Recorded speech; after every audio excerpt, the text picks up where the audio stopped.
नज़ीर अनबालवी चचा जान अपने भतीजे उम्र से बहुत मोहब्बत करते थे।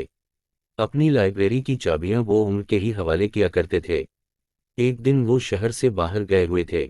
उम्र लाइब्रेरी से कोई किताब लेकर उतर रहा था। बारिश बंद हो चुकी थी, लेकिन सीढ़ियों पर फिसलन थी, जिससे उसका पाँव फिसल गया। वो अपना तवाज़ुन बरकरार न रख सका। सीढ़ियों से गिरते हुए उम्र ने चीख मारी।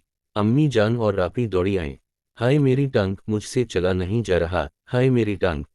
उम्र का हाथ दाएं टांग पर था। आपी के फोन करते ही रेस्क्यू वाले आ गए। डॉक्टर साहब ने एक एक्सरे देखकर बताया कि टांग दो जगह से टूट गई है, अब सिवाय ऑपरेशन के कोई रास्ता नहीं है। कुछ देर बाद अब्बा जान भी आ गए। चचा जान को इत्तला मिली तो वो भी सब कुछ छोड़कर बजरिया जहाज आ गए। जब इन्हें मालूम हुआ कि ऑपरेशन करना पड़ेगा तो चचा जान ने कहा, अगर डॉक्टर का ये मशवरा है तो देर मत कीजिए, मैं 3-4 घंटे में आ जाऊंगा। चचा जान जब अस्पताल पहुंचे तो उनको ऑपरेशन थिएटर से बाहर लाया जा चुका था। इन्होंने कहा, ये सब मेरी वजह से हुआ है।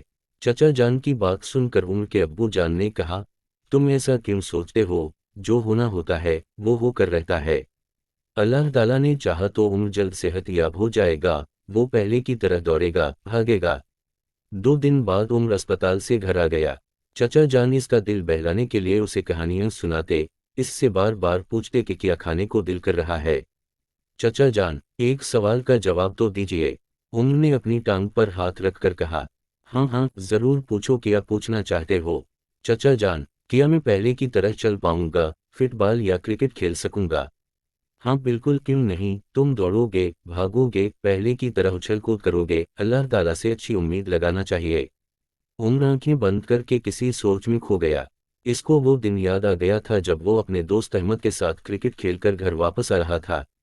ग्राउंड से मार्केट की तरफ जाने वाली सड़क पर जाते हुए उनकी नज़र एक लड़के पर पड़ी।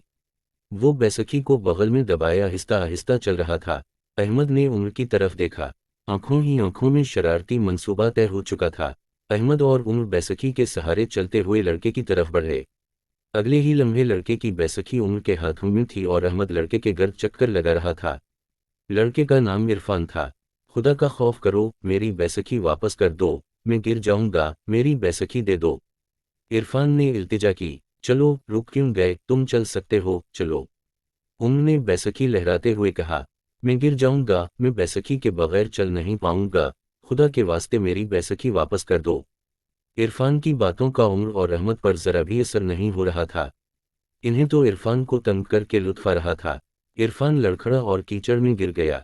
अगर एक आदमी इरफान की मदद को ना आता तो वो उसे मजीद तंग करने का इरादा रखते थे।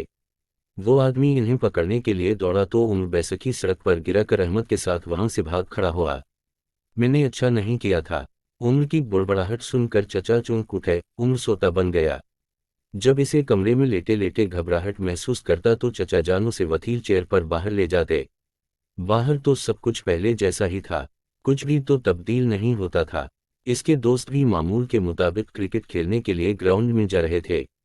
वो घर में कैद होकर रह गया था।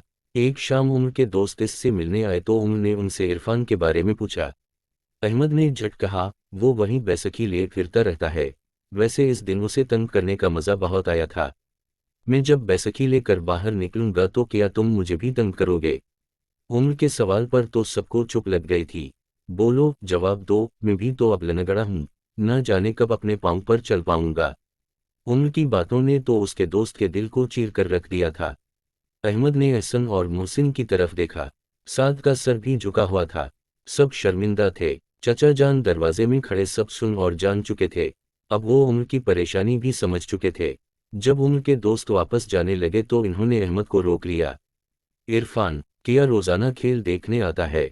चचा जान ने पूछा। जी चचा जान, वो हर रोज ग्राउंड के पास नजर आता है।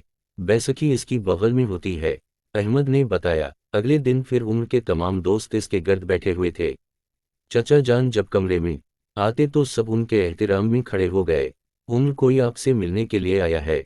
कौन है वो, उम्र ने पूछा। खुद ही देख लो, ये कहकर चचा जान कमरे से बाहर गए। चंद लम्हों बाद वो वापस आए तो उनके साथ इरफान बैसखी के सहारे आहिस्ता आहिस्ता चलते हुए कमरे में दाखिल हुआ। इसे देखकर सबके सर शर्म से झुक गए। उन्होंने रोते हुए अपने सुलूक की माफ़ी मांगी। इरफान ने सबको मुखातिब किया, मैं आप सबको मुआफ़ करता हूँ। میرے لیے دعا کرو، مجھے جس کی تلاش ہے وہ مجھے مل جائے۔ کون ہے وہ؟ احسن نے پوچھا۔ وہی جس کو میں نے بارہا لنگڑا کہہ کر تنگ کیا تھا۔ اب بیسکی میرا سہارا بنی ہوئی ہے۔ اس کا نام اظہار ہے۔ وہ مجھے ہر لمحہ یاد آتا ہے۔ میں اسے لنگڑا کہہ کر بھاگ جاتا تھا۔ ایک دن اسے لنگڑا کہہ کر بھاگ رہا تھا تو ایک گاڑی سے ٹکرا گیا۔ میری جان تو بچ گئی، مگر ایک ٹانگ کی ہڈی ایسے ٹوٹی کہ علاج کے باوجود اپنی ٹانگ پر نہ چل سکا۔ مجھے طویل عرصے سے اظہار کی تلاش ہے۔ وہ مل جائے تو اس سے اپنے رویے کی معافی مانگوں، شاید اس طرح میرے دل کو قرار آ جائے۔ عرفان یہ کہتے ہوئے آبدیدہ ہو گیا تھا۔ اچانک چچا کی آواز کمرے میں گونجی، تمہاری تلاش ختم ہوئی؟ اظہار میرے دوست احسان کا بیٹا ہے، میں اسے یہاں لا سکتا ہوں۔ کیا ایسا ہو سکتا ہے؟ عرفان نے آنسو پوچھتے ہوئے کہا۔ کل ہم دوبارہ یہاں اکٹھے ہوں گے، چچا جان بولے۔ اگلے دن جب اظہار اور عرفان کا آمنا سامنا ہوا تو دونوں اپنی بغلوں میں بیساکھیاں دبائے آگے بڑھے۔ وہاں موجود سبھی انہیں بغل گیر ہوتے دیکھ کر بہت خوش ہوئے۔ عرفان نے معافی کے کلمات زبان سے ادا کرنے چاہے تو اظہار نے فوراً کہا، میں ہر بات بھول چکا ہوں، تم بھی سب کچھ بھول جاؤ۔ کسی کو تکلیف مت پہنچاؤ ورنہ وہ تکلیف لوٹ کر تمہارے پاس آ جائے گی۔ اظہار کی باتوں سے عرفان کی پریشانی جاتی رہی تھی۔ جب دونوں وہاں سے جانے لگے تو انہوں نے کہا، میرے لیے دعا کرنا کہ میں اپنے پیروں پر چل پاؤں۔ اظہار اور عرفان یک زبان ہو کر بولے، انشاءاللہ تم بہت جلد اپنے پاؤں